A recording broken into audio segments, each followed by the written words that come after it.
এবার কলকাতা পুরসভা নিকাশি বিভাগের কর্মীদের ছুটি বাতিল। আগামী অক্টোবর পর্যন্ত ছুটি বাতিল করলো কলকাতা পুরসভা। রাস্তায় জমা জল থাকে, তার জন্যই এই সিদ্ধান্ত নেওয়া হয়েছে পুরসভার তরফ থেকে। নজরদারির জন্য 24 ঘন্টা কর্মী মোতায়েন থাকবে। এই জেরেই ছুটি বাতিল করা হচ্ছে কর্মীদের। আগামী অক্টোবর পর্যন্ত ছুটি বাতিল করলো কলকাতা পুরসভা। বিস্তারিত জানবো, ইনি টেলিফোন লাইনে রয়েছেন প্রতিনিধি রক্তিমা দাস। রক্তিমা, কি জানা যাচ্ছে? দেখো, নিকাশি বিভাগের যত কর্মীরা রয়েছেন কলকাতা পুরসভা, তাদের প্রত্যেকেরই ছুটি বাতিল করা হয়েছে। এখন থেকে শুরু করে অক্টোবর পর্যন্ত যত ছুটি রয়েছে সমস্ত ছুটি কিন্তু তাদেরকে বাতিল করা হয়েছে। এবং দেখো, শুধুমাত্র কর্মীরা নয়, যে সমস্ত আধিকারিকরা রয়েছেন তাদেরও ছুটি বাতিল করা হয়েছে।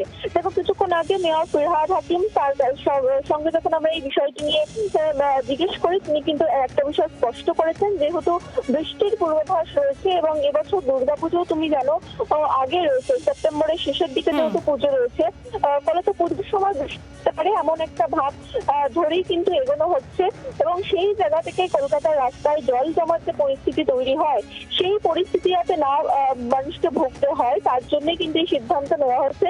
সেই জায়গা থেকে দেখো, লকগেট থেকে শুরু করে যে পাম্পিং স্টেশনগুলি রয়েছে, সেই সমস্ত জায়গায় যাতে 24 ঘন্টা কর্মী এবং আধিকারিকরা তারা থাকতে পারেন, সেটা কিন্তু একেবারে নির্দিষ্ট করা হয়েছে।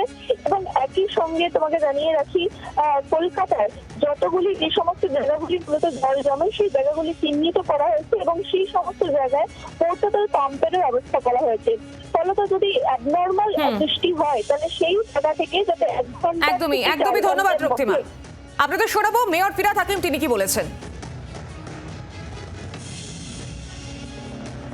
যেহেতু হেভি রেন হচ্ছে, আমরা তাই এখন নিকাশি হলো এমার্জেন্সি। জানালে জল জমবে, আবার আপনারাই ছবিতে দেখাবেন যে জল জমলো। বৃষ্টির সময়, বৃষ্টির পরে দেখান না, বৃষ্টি যখন হয় তখন দেখান যে জল জমছে।